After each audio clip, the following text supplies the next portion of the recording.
Listen, I know it's hard to show up on video when you feel uncomfortable and you're just getting started, but I also know you can do this. And the only way that it's ever going to get easier for you is to practice.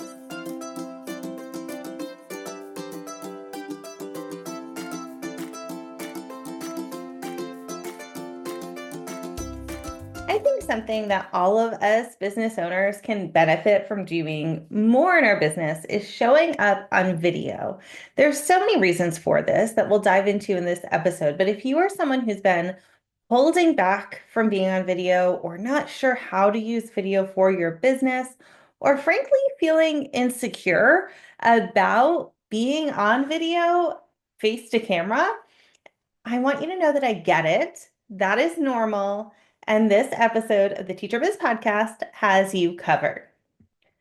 Man, I remember being terrified to do video, like literally shaking, so uncomfortable. And that came from a lot of different places, I think. I mean, physical insecurity, which I think is something that affects most women. I didn't like what I looked like. Um, I I think most women feel that way where maybe in general you're okay with what you look like, but you just wish you could change a few things. I think that most women would feel that way. Um, and if not, if that's not you, then more power to you. I think it's better. I mean, I wish we didn't feel that way, but it's something common that we do experience. And aside from that, I had other insecurities piled on top of it. I didn't like my voice. I've talked about that on this podcast before.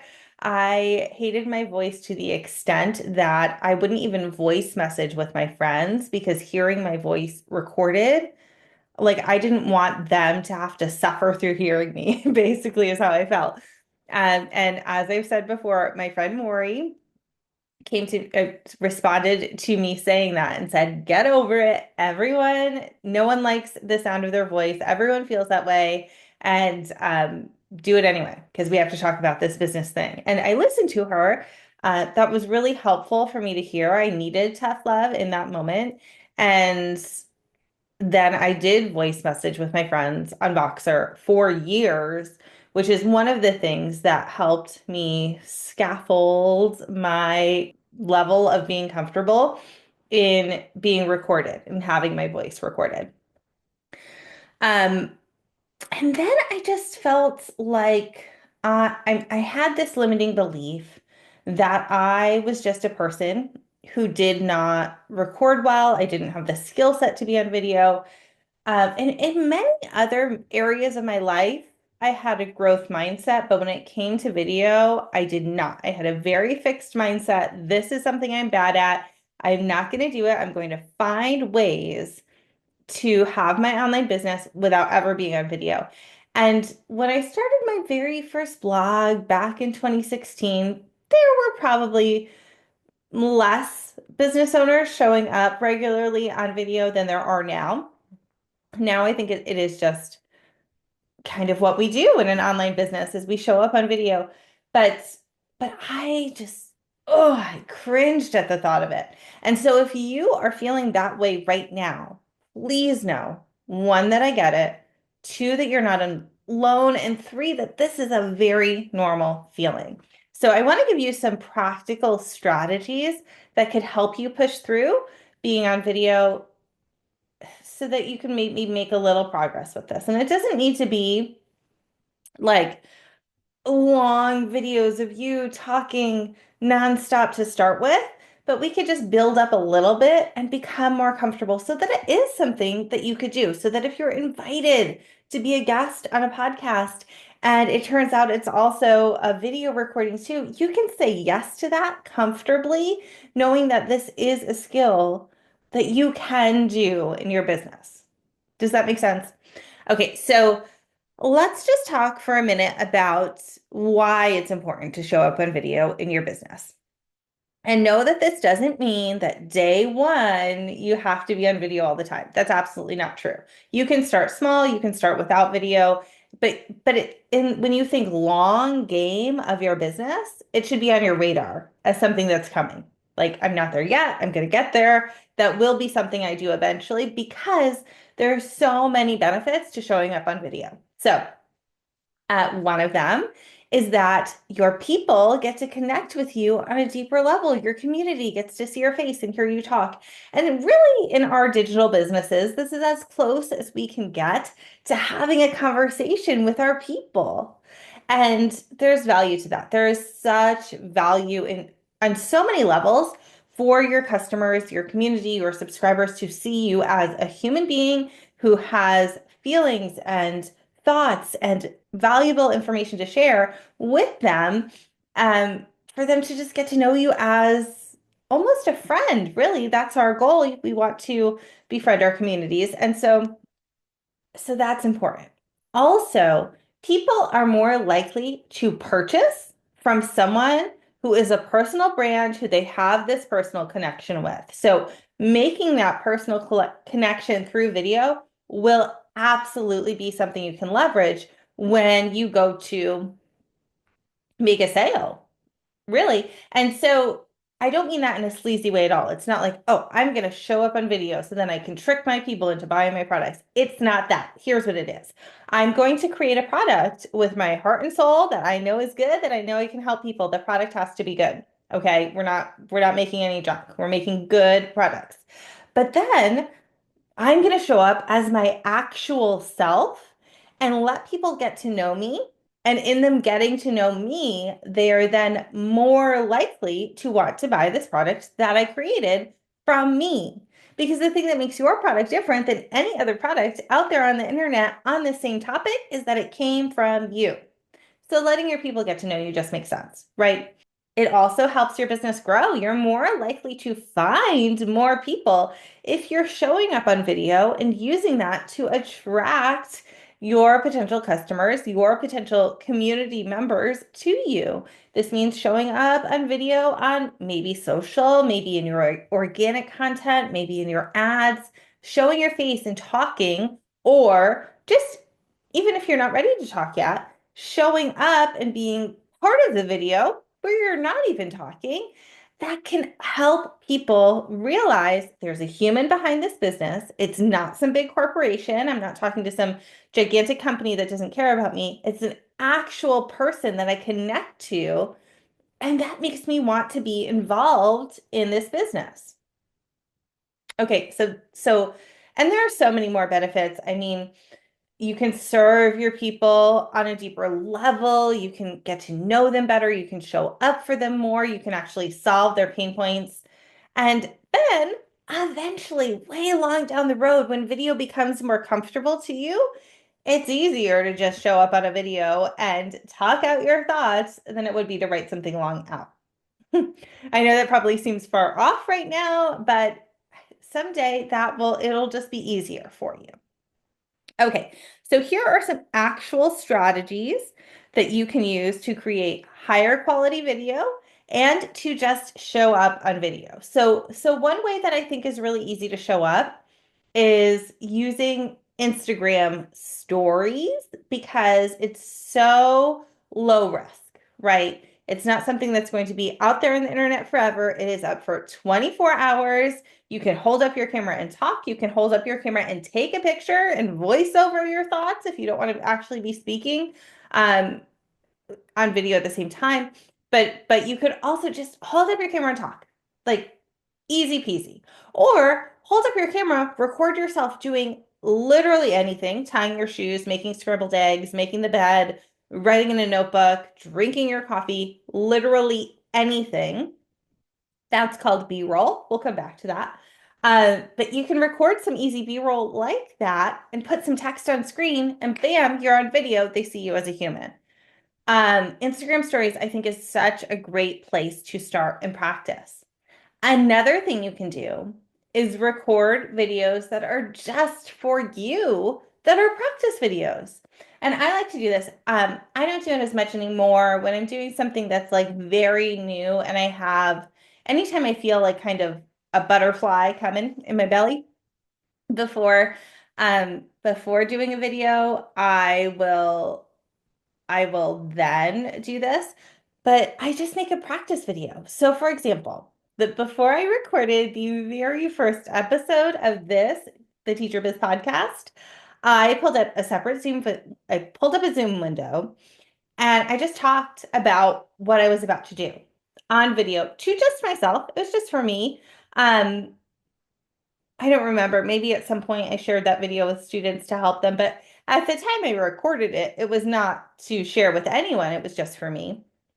And I recorded this practice video and I just talked about, here's what I'm about to do. Feel a little nervous about it, but I'm going to do it anyway because here's the person on the other side of the internet. Here's what she's struggling with. This teacher is overwhelmed. She's feeling stuck in her classroom. She feels like there's nothing else she can do with her teacher skills to make money. She kind of feels trapped in this career that she chose that didn't turn out the way that she wanted it to. And I know information that can help this teacher change her life.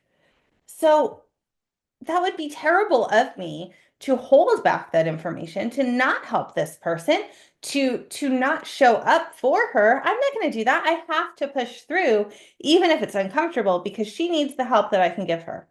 So I recorded this video and it helped me to really warm up.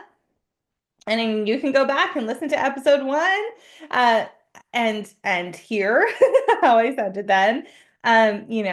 Probably a little less confident than I sound right now because I'm now almost 100 episodes into this podcast. I've had a lot of practice, but just warming up and talking it through is so helpful to getting into action.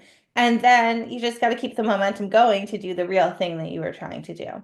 And once you get into it, go ahead and make a couple, batch them out. Definitely leverage batching if you can, because it might be easier once you're already in that momentum to keep it going. Something else I did there that I want to highlight for you is that I really focused in my talk to myself on the person that I wanted to serve on the other side of the internet. I was thinking about her and how she needed my help. And if you do that, if you really just put the focus on your person who needs you, that you can help with the information that you have instead of, oh my gosh, like I don't like what I look like today. My hair is a mess. I can't be on video. Who cares about that? I know it's hard to feel that way and show up anyway. But rather than focusing on that, focus on the person who needs your help. And then that does make it so much easier to show up. Another thing that I do think will help you is knowing how to create a good video. Because if you have some strategies that you can use to make the video that you create better, then that's going to make you feel more confident in what you're creating and in showing up, right? Okay, well, I hope so at least. So here are some tips for creating higher quality videos for your business. One is to use good lighting. I mean, night and day, the difference that good lighting can make in your video is just incredible.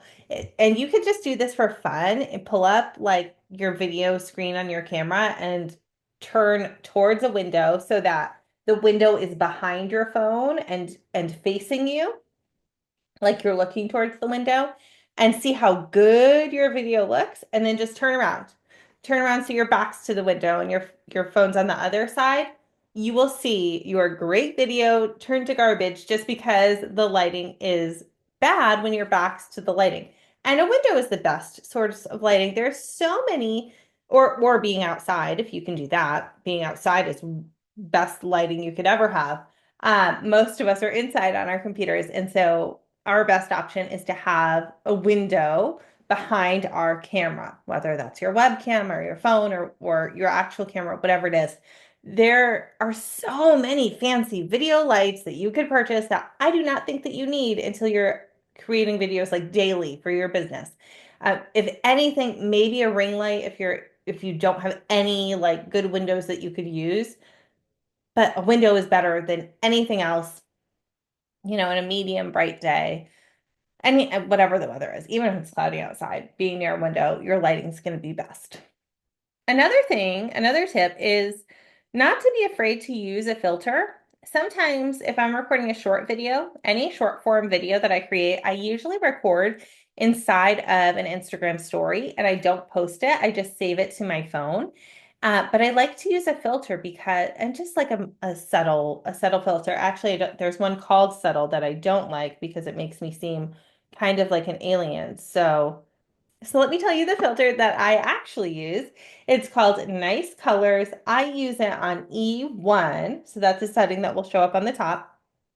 Also in the right-hand bar of that shows up in an Instagram story, I choose hands free from that option so that it will keep recording without me having to hold the button. But that's how I like to record my short form video.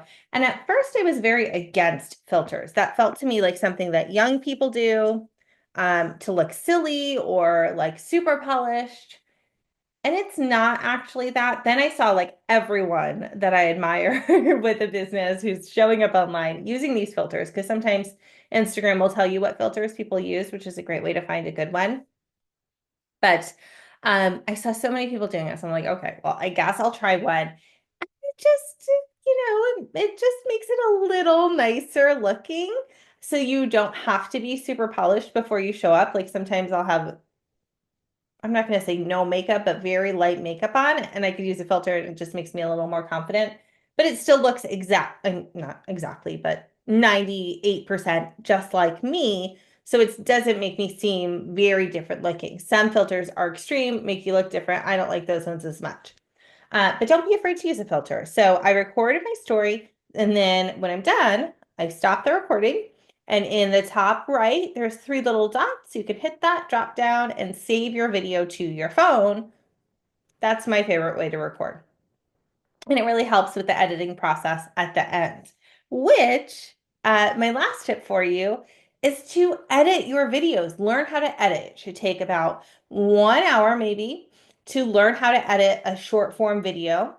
I don't even think it'll take that long. You can split your videos and just trim a little bit off here and there. That's really all you need to do at the beginning. I mean, you could put two together if you need to. Um, I like CapCut, which is free.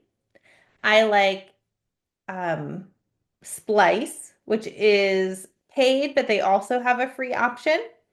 And then I also like Canva. So you could also actually, if you're using a video for something like a reel, which is the best, if you're going to post on Instagram, post a reel.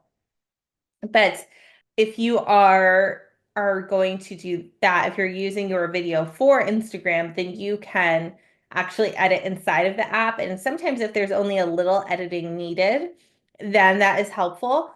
But if you need a lot of editing, I would do it outside of Instagram.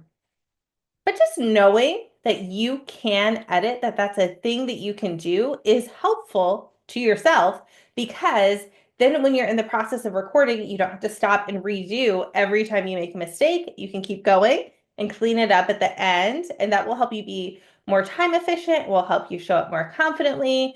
It will help you actually get your videos out there. It's something I really kicked myself for in the early years of my business is that I had another limiting belief that I didn't know how to edit video. I didn't even try to learn how to do it. Felt too advanced for me. It's actually very simple. So maybe you need a friend to tell you that. And I'm your girl. But I wanted to come back to B-roll too, because it's an easier way to show up on video where you're not actually talking face to camera. So if that doesn't feel in your comfort zone right now, creating these B-roll videos, just like, I like to batch a ton. I'll record myself doing silly things, pointing at the sky, leaning against a wall, sipping coffee, um, cleaning up the toys in the playroom, whatever it is. But if there's a day where like I kind of like my outfit and I washed my hair and I have a little bit of makeup on, I will record a ton of these videos and just save them on my phone to pull out when I need them. And maybe starting there without even trying to talk on camera and just creating some small B-roll videos, maybe that would be a helpful place for you to start. Listen, I know it's hard to show up on video when you feel uncomfortable and you're just getting started, but I also know you can do this. And the only way that it's ever going to get easier for you is to practice. I am very comfortable on video these days. And if you had told me 6, 7 years ago that I was this comfortable on video, I would not have believed you one bit. But the reason that I'm so much more comfortable on video these days is because I have practiced over and over and over again. I've done hundreds of videos at this point, and that's the only way you're ever going to get better at literally anything is to practice it. Okay. I know you can do it. I can't wait to see the videos that you create. Let me know if this was helpful to you. If you have a friend who's struggling to show up on video, share this episode with them, and I am cheering for you.